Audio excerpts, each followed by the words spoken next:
G'day guys, Luke here. Welcome back to another video. In today guys, we are doing the Reptile update for March 2026.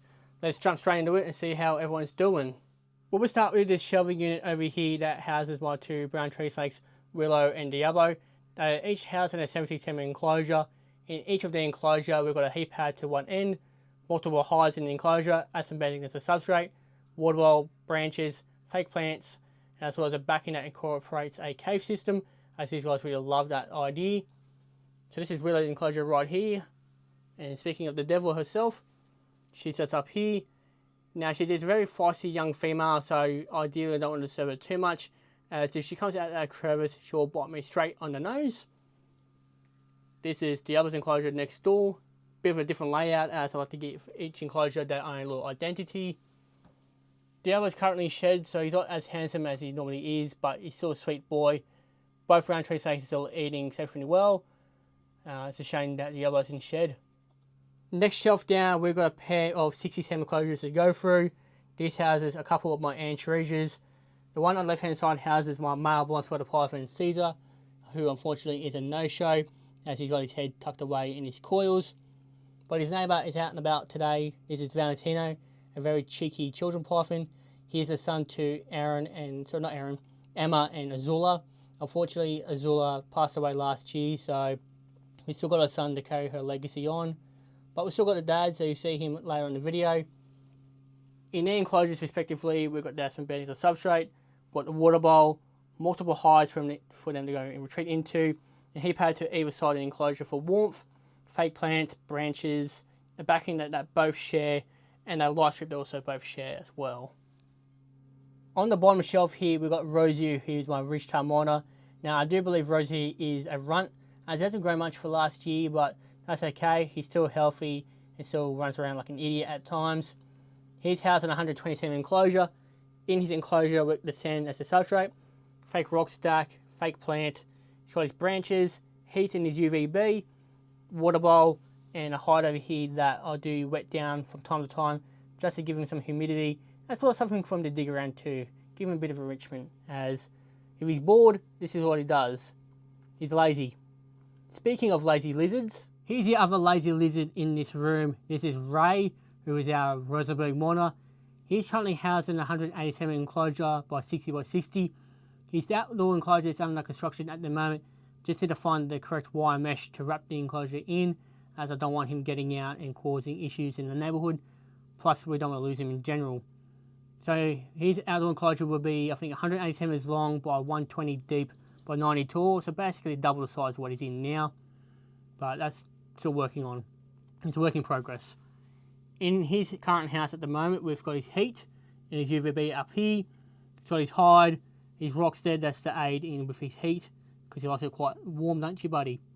The fake plant that he's destroyed, his hammock, backing that he's starting to rip apart, his water bowl and his branch. Now, we're putting back on sand, as it's just easy to find his poop, as with the old substrate, he'd like to bury it and give me a hard time trying to find it. Above Chris, we do have another 180cm enclosure that houses my beautiful black-headed python, Chris. Here she is in all her glory. Now, generally, when there's no food around, she is a very gentle giant. She's probably pushing about 8 feet long. Now, I can't remember what that is in meterage, even though I should know that. But however, if there's food around, she becomes an absolute monster and becomes quite unpredictable. But still though, for the most part, she's a very gentle giant. Put that hide back on top because she was asleep before. So sorry, Chris. In her closure, we do have two very large hides. As you can see, she's quite a big snake. That's been bedding to substrate, water bowl, branch, light. Heat is over here, backing, and a nice beautiful fake plant that she hasn't destroyed. So thank you, Chris, for not destroying that. On top of the pile, we've got a pair of 90cm enclosures to go through that has its two pairs of anchorrages. The one on the right hand side here has its two female blind spotted pythons.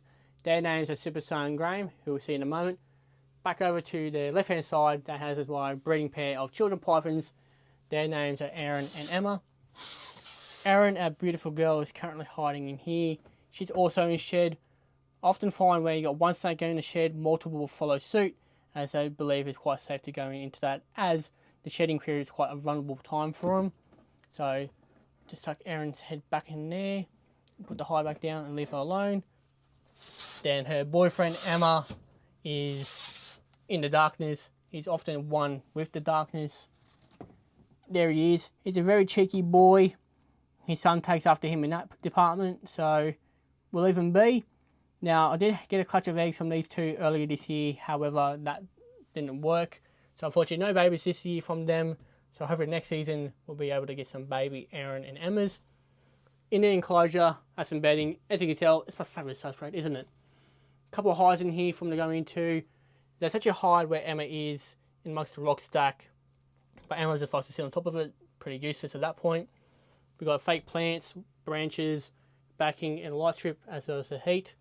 So basically, in all my enclosures, I use the same sort of gear, but in a different layout or a different way, as I like to have a bit of identity with each of my enclosures. Over to next door, Superstar and Graham. So Graham is just having a nice little nap on top of the hide here. Now, she did get off food recently, so wait to see if she'll eat again next week as of recording. If not, she'll be off food for the winter period. Superstar is still off food, which is weird, so it's been about a year now. But we zoom in, sorry, bear with me, technical difficulties. There's Superstar, our beautiful girl. She's the first ever reptile I've ever gotten, and March will mark 16 years of her and I being together, basically. So 16 years Superstar's been in my life. So without her, and as well as Graham, none of this would have happened in the first place. So it's quite a milestone to reach. Anyway, enough yapping. There's their hides, substrate, fake plant, their rock, water ball, branch, backing, and their heat and light. To the other side, where we've had a bit of drama in the past month with a couple of the snakes over here. Had to take a couple of them to the veterinarian to get looked at, but we'll get into more details as we get to those individuals. So there's a pair of 127 enclosures we just looked at there. The one down the bottom here houses my two male diamond pythons. Their names are Atrum and Aurelia. So Atrum here was one of the individuals that had to be taken, as he's got a cyst right on top of his head that might need to be drained again. He's on the course of antibiotics, and that cyst has been drained already once, but might need to be drained again quite shortly.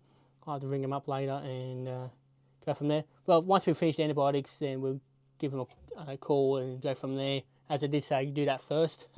Always listen to the doctors. Then his cage mate, Aurelia, is in shed. Let's see if I can get in here to showcase him. There he is. He's a good boy. He'll smash food. Never causes me any issues whatsoever. It says, Atrum, why are you the one always causing me issues?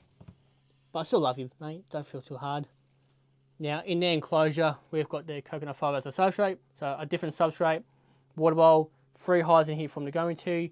Branches from the perch on. Heat. UVB, as diamond pythons do require UVB, as well as a backing.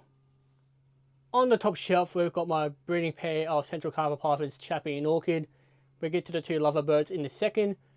Now, the enclosure has been bedding again.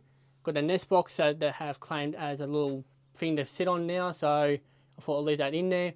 Water bowl, branches, fake plants. There's a proper hide in there for them to go into. The heat and the light on top of them. Orchid over here, she's our beautiful girl. Now these guys have become parents once more, as during the week we've had some baby carpets hatching out. Still waiting on the last couple to get out of the eggs and absorb the yolk before moving them into their containers.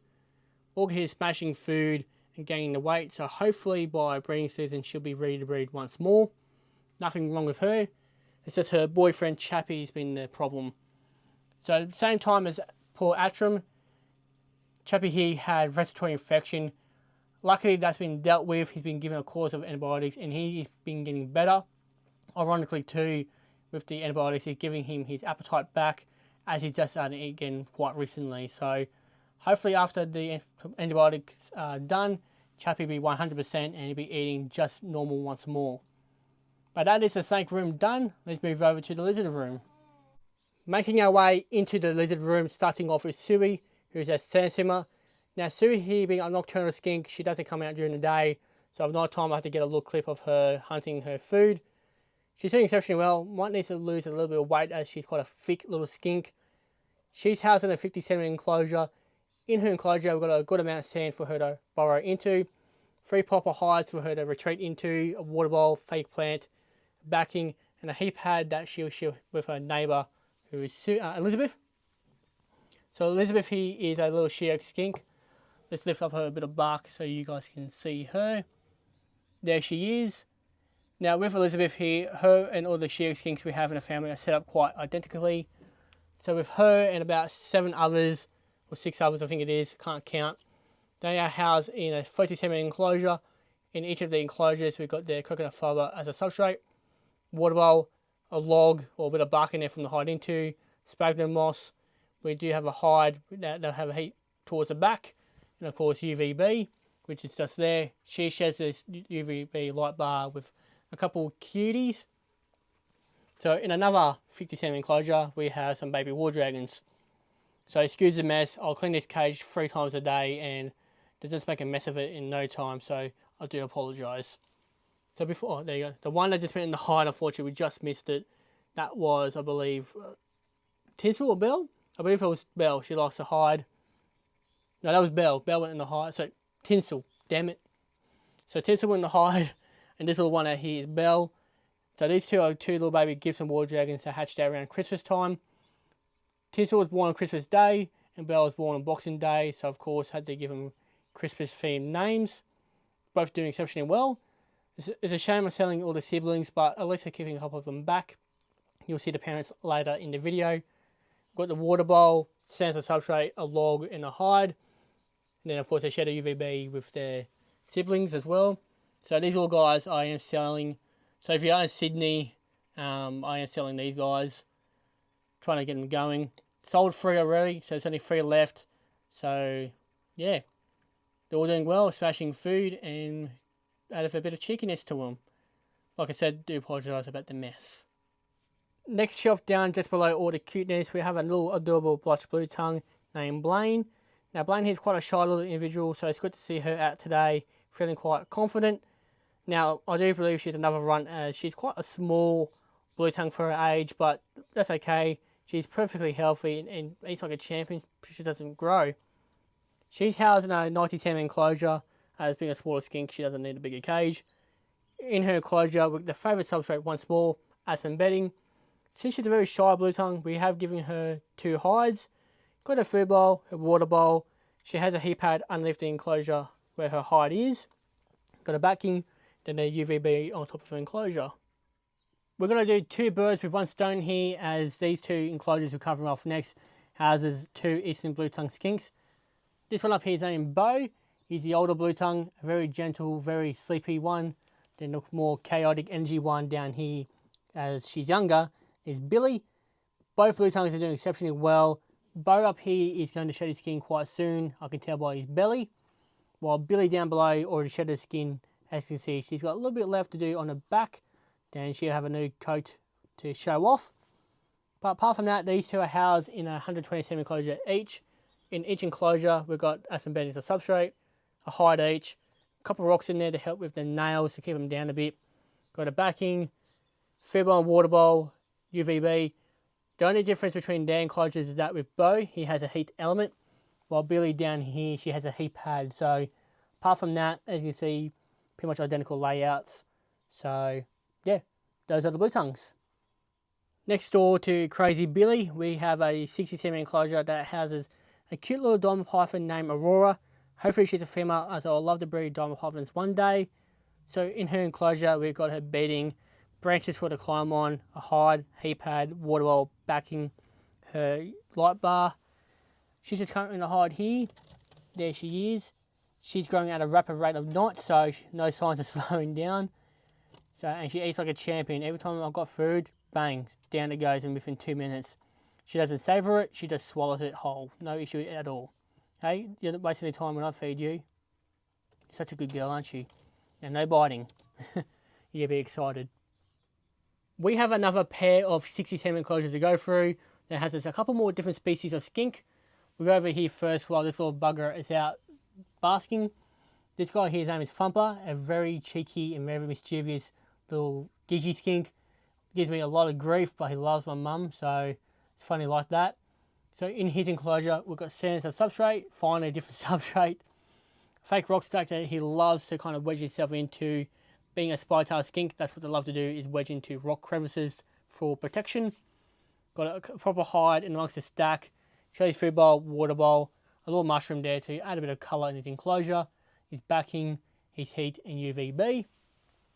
Then his neighbour, who is funny enough hiding underneath the fake leaves here today, is Pedro. Now Pedro here is a pink tongue skink. He's a very secretive little bugger, just as secretive as Suey, but he's doing well. As I can see, he had a good feed last night as he made a mess of his food bowl. I'll clean that up in the afternoon. Got his water bowl, a couple of hides in here for him to go into. That's some bedding once more. A branch, fake plants in here, a backing, which also incorporates a cave into, so he's got a third place to hide. He's got his heat, and then just a very low light, warm light to not make it too bright for him, as he doesn't like bright lights. But that's that wall done. Go to the other side now. For once here, we've got Dusty, the black-headed monitor, just hanging out, not freaking out, as he's quite a highly strung lizard, so it's good to see him just relaxing for a change. He's housed in a 140cm enclosure. In his enclosure, we've got sand substrate. Got two proper hides down the ground here to go retreat into. Got his food bowl and water bowl. So I've put in live crickets in there, superworms, pinky mice, whatever he feels like eating. Crocodile skull, a couple of branches for him to climb onto. Two hollow logs that he can go into, such as the one he's in now. He's got his backing, heat and UVB. Finally, we are up to the diva of the reptile room. This is Akka. She's our female eastern war dragon. The only eastern war dragon we have in the family. All the others that we have are Gibson war dragons. She's getting up there with her age, so we had to modify her cage a little bit, as you know, she's a special girl for us, so we want to make sure she's comfortable and safe. That's the main part. So she's also housed in a 140cm enclosure. She will never go outside, as we tried that in the past and she freaked out. She's more of an indoor water dragon, which is kind of rare these days. Coconut fibers are substrate. We have a hide over here for her to go into sometimes. A couple of branches for her to go onto if she feels like it. She likes to sit on that bit of log there and sit underneath the heat, which is a good idea. Got a UVB, backing, food bowl, then a pond over here. We used to have a naturalistic pond not too long ago, but after what happened, she almost drowned somehow, so we thought, nah, we're just going to put a plastic one back in there so it doesn't cause her any issues whatsoever, because we don't want to lose her, not yet anyway. Down below Akka, we've got a pair of shinglebacks. Their names are Monty and Anastasia. They are housed in a 120cm enclosure. There we are, that's the layout. So in the enclosure, we've got the aspen bedding as a substrate, food bowl and water bowl, a log hide, a rock hide. Got a backing, heat and UVB. Monty, our male, he's a sleepyhead, oftentimes doesn't like to be pat, so we'll leave him be. For Anastasia, a girl who was taking a bit of a nap just then, but as soon as I started talking, woke up. So she is slightly annoyed, but she's a sweet girl. Loves her head scratches. Monty here is on edge because for some reason he doesn't like me touching him. But as you can see, they're quite thick and healthy, so we'll leave him be. These two aquatic tubs here house a couple of geckos that we have. Their names are Charcoal and Luna. They're two little spine-tailed geckos. So Charcoal is in this one here. He likes to hide up in the crevice here, as you can see. Very shy male, doesn't come out very often. During the night time he will come out for a bit of a hunt. But as soon as he sees me, he goes, up, buggy up, I'm going back in my house. Then his neighbour now, or ex-girlfriend, however you want to say it, is Luna. A very sweet little gecko who loves her food. She's not too bad when it comes to handling compared to Charcoal there. But there she is. Now these guys do change the colour on a couple of different reasons. So when it's nice and warm, they've got like a nice light shade of grey. When it's a bit cooler, or when they're trying to camouflage in, they go like a darker shade, like what Luna is now doing. But in each of their tubs, we've got sand as a substrate. We've got water bowl, a couple of caves for them to go into, a couple of branches for them to go onto as well. They share a heat pad, and with Luna, she has a fake grass in there, just add a bit of character in her house. But those are the two little geckos in their glory. Next up, we have a couple Cunningham skinks to go through. Their names are Meatlug and Toothless. The one we're looking at right now, his name is Meatlug. Meatlug is not a very friendly little Cunningham skink, very, very shy. So while I can see him in this little gap here, we'll talk about him. If I try to touch him or get him out, he will turn and bite me. And trust me, I'd rather get bitten by something else than get bitten by him, as they have some very strong little jaws. But anyway, we'll go to Toothless next and then go through the cage. Finally got him out, but this is a little Toothless. Now Toothless here I hand raised since a baby, so there's a bit more of a bond and trust there between Toothless and I compared to Meatlug and I. If this was Meatlug, he would have turned around and bitten me by now. So we put you back in Toothless because you're not very happy to see me. So with both Toothless and Meatlug, they house in their own little 60cm enclosures. So this is Toothless's house, then this is Meatlug's house. So pretty much identical the way I got them, but a little bit different. So they are housed in 60cm enclosures. In each enclosure, we've got Jasmine bedding to substrate. They've got a proper height in each enclosure for them to go into. Food bowl and water bowl. And in the case of Thumper, these guys being spine-tailed skinks, I have made like a little rocky outcrop for them to go into, so they can reach into that and feel more secure. More like at home, out in the wild, so replicate that in the best as I could. They share a heat pad, which is in the middle here, and also got these LED UVB light bars on top of them as well. We have made it to our final shelf in the video before we go outside to check out the Gibson War Dragons. Like I said earlier in the video, this is my She-Oak skink shelf. So I won't go into too much detail about the setups as we went through that with Elizabeth. So these 6 black ones here have 1 She-Oak in each enclosure. And this white one up here houses a trio of She-Oaks that all get along together. Their names are Ghost, Gum and Jarrah. So that's their enclosure right there. UVB on top, and I should mention too, there's a heat cord that runs through the shelf here, keeping everyone nice and warm.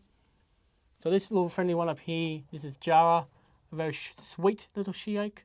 Very gently move you out of the way when you're going that hard. Thank you. Because underneath it we have Gum. Then the aggressive one that's coming over and doesn't like me very much is Ghost. So we won't disturb him too much because he does get quite annoyed quite easily. Then onto all the other She-Oaks we have in the family. This is Callisto, a very sweet little She-Oak skink, coming over thinking I've got food. Stop feeding today, sweetheart. You'll get food tomorrow. Okay, you were fed yesterday. Then her neighbour Pearl, who I believe is under here. No, under here maybe. Yep, there we go. Very pretty little She-Oak skink. They're kind of ranging from these dark greys to a lighter shaded grey to a hint of orangey red in them. So they're beautiful little She-Oaks, all of them. You can see with Callisto here again. So beautiful. Then this one down here is named Will. Very cheeky little She-Oak. He's very hyperactive at times. Thinks he's a snake. Probably in his previous life he was. Then Jack, he's a bit of a mischievous little bugger. He'll bite me sometimes, just as a little playful thing. He's just hiding in the sphagnum moss here. A very dark coloured one, but still a very cool She-Oak. Put that back over the top of here because you love that sort of stuff. Then I could just see underneath a bit of bark here, we have Davy. He was a troublemaker when I had all these little buggers housed together. Then last but not least, the most shy out of the bunch is Barbosa, who's right here actually. Hey sweetheart, oh, there's your head right there. There is Barbosa. So those are all the She-Oak skinks in their glory. Now let's go outside and check out the Gibson War Dragons and then wrap up the video there. Heading outdoors to my Gibson War Dragon enclosure. So this enclosure is 180 centimeters long by 90 by 90 centimeters. Mostly made of aluminium framing and aluminium sheets, with also with form ply as the doors to get in and out of the enclosure. Inside the enclosure, we've got the sand as a substrate, multiple hides for them to go into, a couple of rocks in there to help get in and out of the water bowl, so there's a big pond in there as well. There's a hot box, so during the winter time, if necessary, I can provide them some extra heating. There's backing, branches, as well as a hammock for them to go onto. There's also on top of the enclosure, we do have some roofing. That way, just in case any rain comes along, we can provide some cover, as well as a tarp, and just in case in really bad weather, we can provide them with some extra protection. There's also a couple of fans on top of the enclosure to help with airflow as well. For once, all 4 Gibson War Dragons were hanging out together, so it made it much easier to tell who was who. So one towards the back there, not looking very happy, is Gamora. She's a very flighty little Sheila. When I do pick her up sometimes, she gives me attitude. The one closest to us here, this other smaller one, his name is Lime. She's a sweetheart. She laid a clutch of eggs for us last season. Then the one to the right hand side there, missing her crest, is Shigo. A very secretive little war dragon. She doesn't come out that often of an afternoon. Most of the time she comes out early morning to get the sun, then she buggers off into the hot box for the rest of the day. And the big buff head there, that is Bruce. He's our proud dominant male, keeping an eye on all 3 of his females and his territory. Doesn't like me very much, so when I try to pat him, it was nothing to do with me. That will conclude the Reptile update for March 2026. I hope you guys enjoyed today's video, and I'll catch you all in the next video. Thanks for watching.